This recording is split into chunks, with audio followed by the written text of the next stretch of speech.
Hello जी, राम राम जी। कैसे हैं आप सब? आशा करते हैं आप सब बहुत अच्छे होंगे और एकदम फिट स्वस्थ होंगे। स्वागत है आपका एक बार फिर से पाल फैमिली ब्लॉग्स में। और सुबह के 9:30 बजे हैं, नाश्ते की तैयारी। क्या क्या बन गया? ये बन गए हैं क्या? ये बेसन के चिल्ले, बेसन के पराठे भी कह सकते हैं, पराठे चिल्ले जो भी हैं, मतलब हेल्दी नाश्ता है, बेसन का है। और ये देखिएगा एकदम चकाचक लग रहा है देखने में, तो खाने में भी अच्छा ही होगा। गुड्डू बोल रही टेस्टी बनना मम्मी। गुड्डू ने मुझे रिजल्ट दे दिया खा के। अच्छा, उसने चेक कर लिया खा के। हाँ। तो जी ये नाश्ता बन रहा है और इधर कटी पिटी रखी है सब्जी, शिमला मिर्च है ये इतनी सारी। क्या बनेगा इनका? सब्जी बनेगी इनकी, देखते हैं क्या बनेगा। नहीं, सब्जी भी तो कई तरह की हो। शिमला मिर्च सब्जी तो बनेगी, शिमला मिर्च की सब्जी। प्रीति बोल रही आलू के साथ में बना लेते हैं, आलू काट रखे हैं उसने तो। अच्छा, आलू है। आलू ने अभी देखिए कपड़ा सोच रही थी मैं चिली पनीर बनाने को, लेकिन पनीर जो है शाम के टाइम में बना के रखना पड़ेगा। तो ये है जी नाश्ता। थोड़ी देर बाद बस खाने का यही रहता है और रूटीन सब यही रहते हैं, सुबह से लग जाते हैं। अभी तक जो है थोड़ा बहुत काम साफ सफाई का था। अभी ये नाश्ता है, बच्चे अभी नहाए नहीं है, नाश्ता करने के बाद नहाएंगे। जब से स्कूल नहीं चल रहे हैं ऐसा ही रूटीन चल रहा है। तो सबसे पहले पेट पूजा भी चाहिए उन्हें, क्योंकि 9:30 बज चुके हैं। 8 बजे तक उठते हैं आराम से अब तो, नहीं तो 8 बजे स्कूल भी पहुंच जाते थे। पहला पीरियड हो जाता 8 बजे से शुरू। तो बच्चों तो ये है जी। जाओ, आपका नाश्ता भी चला गया। अच्छा, मेरा नाश्ता अंदर चला गया। तो चलिए मैं वहीं चलता हूँ, नाश्ते के पास ही पहुँच जाता हूँ अभी। क्या है? काम की चीज। काम की चीज? कौन सी काम की चीज है भाई? हीरो, हीरो का चेहरा उतरा उतरा सा लग रहा है ना देखने से। देखो। हाँ। ओह माय गॉड, बस बेटा आप थक जाओगे। फीवर की दवाई। हाँ, मम्मी ने नीचे भी रखा। नीचे से ही तो लेके आई मैं। एक दवाई बनाएंगे ना आपकी। हाँ, आपकी दवाई बनाएंगे। कितने बनाएगी पीस के? हाँ, पीस के बनाएंगे अभी। डॉक्टर बना रहा है वो दवाई। हाँ, तो डॉक्टर ने तो बोला है ना कि पुड़ियाओं में बना लो आप दवाइयाँ और फिर देते रहना। तो देखिए मिस्टर आरुष को है रात से फीवर। तो फीवर तो अभी से आराम है, रात भी मैंने टैबलेट दी, सुबह भी दी। तो फिर हमने डॉक्टर के पास कंसल्ट किया सुबह के टाइम। साइकिल पर नहीं चादर। देखो कितनी सारी बातें। और ये अभी सोकर उठा है। मैं दुकान पे लाया तो बहुत सारी नहीं चादर। तो अभी मुझे ठीक लग रहा है ये बिल्कुल जितना बोल रहा है। और रात से वोमिटिंग भी हुई। लेकिन अभी सुबह से दवाई लेकर जो है आराम कर रहा था, अभी उठाया मैंने, क्योंकि दोपहर में जो है ऐसी दवाई देनी है। मॉर्निंग में डॉक्टर से कंसल्ट किया फ़ोन पर ही, तो दवाइयाँ उन्होंने बता दी है। तो ये लेकर आए थे, सुबह से ऐसे ही रखी थी और अब इसको देते हैं। और जो मैंने सुबह दवाई दी थी वो पहली रखी हुई थी, खांसी जुकाम और बुखार की दवाइयाँ, वो ख़त्म हो गई थी। तो आज ये मंगाई हैं। सुबह की दवाई से इसे काफ़ी आराम लग रहा है। तो ये है इसकी टैबलेट। तो चलिए पूड़ियाँ बनाते हैं। और आज कुछ ज़्यादा रूटीन तो नहीं बना पाए बच्चों की तबीयत की वजह से। थोड़ा सा नंदनी भी चिड़चिड़ी हो रही है, उसके दांत निकल रहे हैं। और थोड़ा सा आरुष भी चिड़चिड़ा था सुबह। उसने अपने पापा को तो अपने से दूर होने नहीं दिया, बोल रहा था बार बार कि मेरे पास तो कोई भी नहीं है, मेरे पास तो कोई भी नहीं है। लाओ चलो खोल के डालते हैं और इसमें पीसेंगे। ये हमने इसीलिए रख रखी है बच्चों की दवाई भी। पूड़ियाँ देखो कैसे निकालते हैं, ऐसे डालते हैं। ये है 6 टैबलेट और 4 तरह की हैं ये। 4 तरह की नहीं, 3 तरह की है। और एक पीने की शीशी है, कफ सिरप। नहीं मुंह में देते। लाओ मैं निकालूंगी, मम्मी निकालेगी ना। सारी मेरी दवाई पीस फिर सारी गोल सारी रंग रंगी हो जाएगी। अच्छा जी। और लूफ की बन जाएगी। अच्छा जी। हाँ, और मैं बहुत चमकीली लगेगी है। अच्छा जी। ये दवाई तो इसमें खांसी जुकाम बुखार और कुछ ये कम खा रहा है 2-3 दिन से, सब चीज़ों की टैबलेट है। तो जी हॉस्पिटल में तो जाना बहुत खतरनाक है, तो इसीलिए हमने डॉक्टर से कंसल्ट करके दवाइयाँ पूछ ली थी और मेडिकल स्टोर से जो है दवाइयाँ मंगा ली है। कितनी देर लग रही है? कितनी देर लग रही है? 3 दिन की दवाइयाँ हैं आपकी, ठीक है। इसमें अब डाल लोगे? 3 दिन तक लेना है इन्हें। मम्मी अब डाल लोगे? नहीं, वो पीने की है बेटा, वो अलग से ले जाएगी। मेरी दवाई देखो सारी दवाइयाँ निकाल ली वो है या तो मेरी है। सॉरी है। फिर मिस्टर आरुष जो है घोल कर ढक्कन में ले लिया करेगा, है ना। हाँ, बहुत बहुत ऑरेंज ऑरेंज ब्लू की मैं रंग तो लगे रख रहा है दवाइयों में। और आज मैंने इसे जब से इसे फीवर हुआ था तो मैं ऊपर ही लेकर आ गई थी इसे, ये मैंने सुबह से ऊपर रख रखा है। और बाकी बच्चे सो रहे हैं नीचे आराम कर रहे हैं। ये तो प्लास्टिक का है, आपके उसमें से खिलौनों में से निकला हुआ है छोटा सा कुछ। ये किसकी दवाई है? मम्मी वो तो मेरी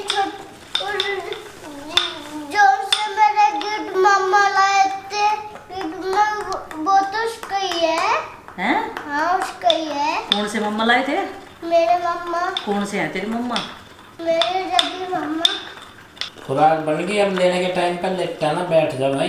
बैठ गए लो भाई साहब।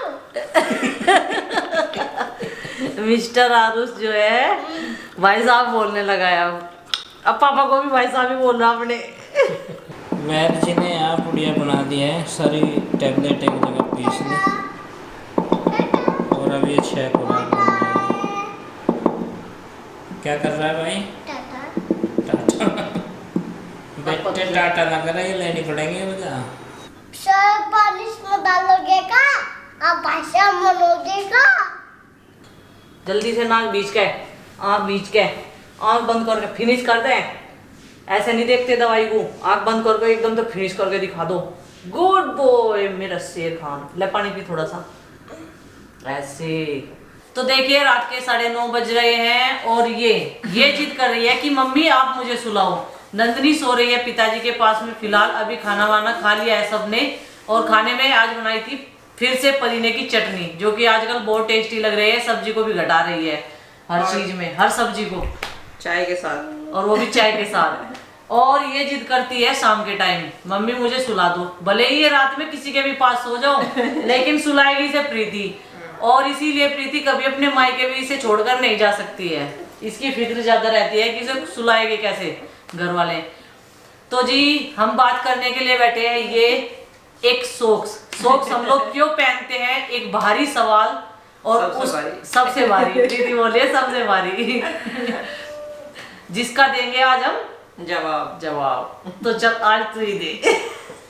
सॉक्स पहनने का सबसे बड़ा कारण है पैरों की सेफ्टी, मच्छरों से, धूल मिट्टी से, धूप से, ताकि हमारे पैर फटे ना। क्योंकि दरअसल क्या है, हमारा आंगन खुला हुआ है और जो है अंदर का जो बरामदा हो गया उसमें छाव होगी, ये फर्श ठंडा रहता है और वो धूप की वजह से तप जा। बाई चांस हम वो नहीं पहन पाते, वो चप्पल नहीं पहन पाते, तो फिर वहां से अचानक से बिना चप्पलों के धूप में पैर रखते हैं ना, तो हमारे जो तड़वे तड़स जा, या कह दो कि सरद गर्म का असर बन जा और उससे एड़िया फटन लगे। और पैरों में दर्द रहने का सबसे बड़ा कारण यही होता है, नंगे पैरों घूमना।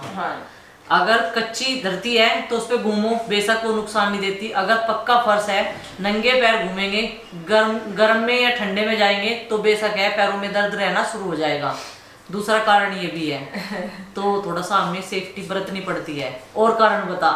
सबसे बड़ा कारण मच्छर है, जो शाम के टाइम और सुबह के टाइम बहुत परेशान करते हैं। अगर जैसे बर्तन मांज रहे या खाना बना रहे तो भी चूल्हे के आगे भी शांति से नहीं रहते। पैरों पे काटते हैं। खाना चूल्हे पर बनता है मिट्टी के शाम के टाइम, और मुझे बर्तन साफ करने पड़ते हैं चौकी पर, वहां पर गिल्ला भी रहता है। तो शाम के टाइम मच्छरों का टाइम बहुत ज्यादा होता है, तो इसलिए शाम को अगर मैं दिन में भी नहीं पहनूं ना तो शाम को मुझे पहननी पड़ती है थोड़ी देर के लिए। और जब ये पैरों पे यहाँ पे काटते हैं तो खुजली होती है बहुत ज्यादा, और एक खुजली होती है मलेरिया डेंगू मलेरिया। तो उन सब चीजों को देखते हुए हम थोड़ी सी सेफ्टी बरत लेते हैं, कोई इसमें दिक्कत नहीं है। तो आपके इस भारी से सवाल का एक इजी सा आसान सा हमने जवाब दे दिया है। हमारा एक और सवाल है हमारी गवर्नमेंट से, सीएम एंड पीएम दोनों से है जी। अब हमने आपके सवाल का जवाब दिया है, आप सब हमारे सवालों का जवाब कमेंट जरूर करेगा, कमेंट कीजिएगा और शेयर कीजिएगा। हम चाहते हैं कम से कम 10 लाख लोग तो इस चीज को समझे और शेयर करें और फिर हमें जवाब भी दें। हो सके तो जिस तक हम ये संदेश पहुंचाना चाहते हैं वहां तक भी पहुंच जाए। हाँ, कोशिश यही रहे। क्या इलेक्शन इतने जरूरी है कि एक इंसान की जिंदगी कोई मायने नहीं रखती गवर्नमेंट के लिए या फिर किसी भी लिए? इलेक्शन तो 1 साल बाद भी हो सके, लेकिन क्या आदमी जो चला गया वो वापस आ जाएगा 1 साल में, 6 महीने में? क्या इतने वो है? जैसे हमारी गवर्नमेंट कह रही है ऑक्सीजन की इतनी फैसिलिटी है, हॉस्पिटल में बेड्स खाली है, तो लोग बाग क्यों मर रहे बिना ऑक्सीजन के, बिना बेड्स के? क्यों लोग बाग भी लगते फिर रहे कि क्या नाम, कुछ भी नहीं मिल रहा उन्हें, ना तो ऑक्सीजन मिल रही, ना फैसिलिटी मिल रही, और डॉक्टर भी नहीं।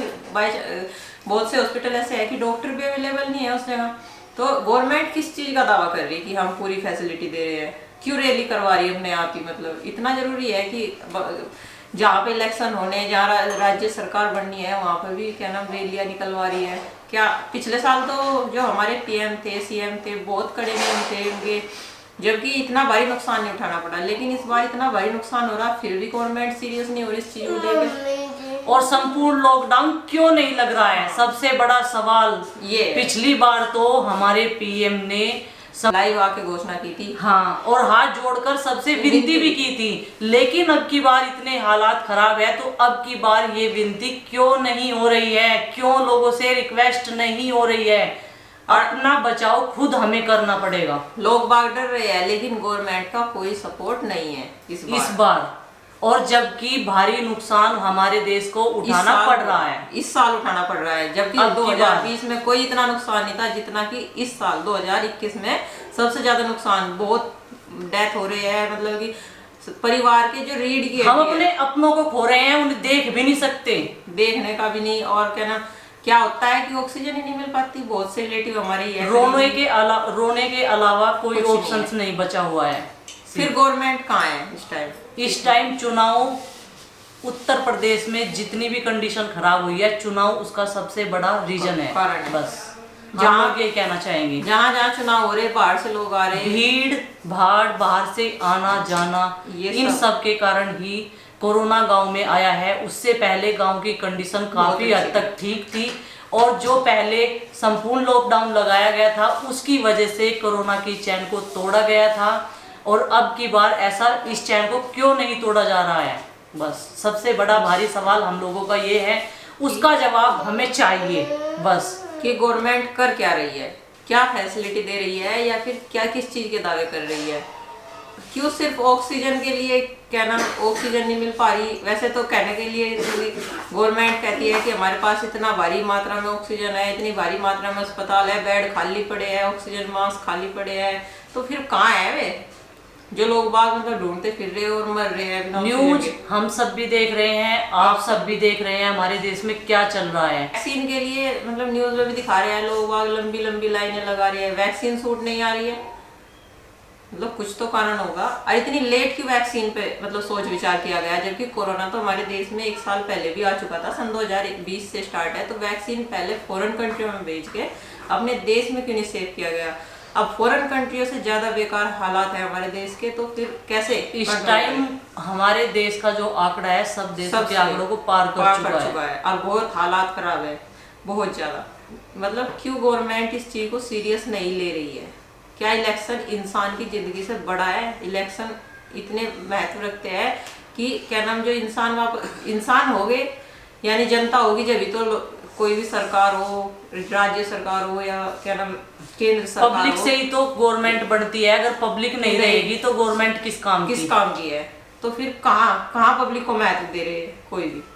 ये सबसे बड़ा सवाल है कि सरकार कर क्या रही है। हम यही कहना चाहेंगे, सावधानी बरते, स्टे सेफ, स्टे होम, और लॉकडाउन का अगर लॉकडाउन लगता भी है तो उसका संपूर्ण तरीके से जो है पालन करें सब लोग, स्वस्थ रहो, और मास्क लगाना मत भूलिएगा, मास्क जरूर, मास्क, सैनिटाइजर, ये सबसे जरूरी है। तो चलिए जी, हम लोगों का यही सवाल था और जवाब आप सब दीजिएगा, जवाब चाहिए।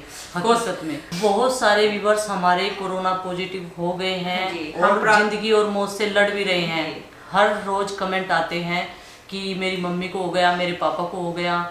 तो उस चीज़ के लिए हम लोगों का ये सवाल है, इतनी भीड़ भाड़ आवाजाही अभी क्यों है? पिछली बार इतना हालत ख़राब नहीं हुए थे हमारे देश के और हमारे यूपी के भी, लेकिन जब भी संपूर्ण लॉकडाउन लगा दिया गया था 3 महीने के लिए, अब क्यों नहीं? बस तो चलिए फ्रेंड्स, इस वीडियो को अब यहीं पर कर देते हैं एंड, और आप आंसर देना मत भूलिएगा और हमें आंसर जरूर चाहिए। तो चलिए मिलते हैं एक अच्छे से नेक्स्ट वीडियो के साथ में, तब तक के लिए बाय बाय, सबको हमारी राम राम।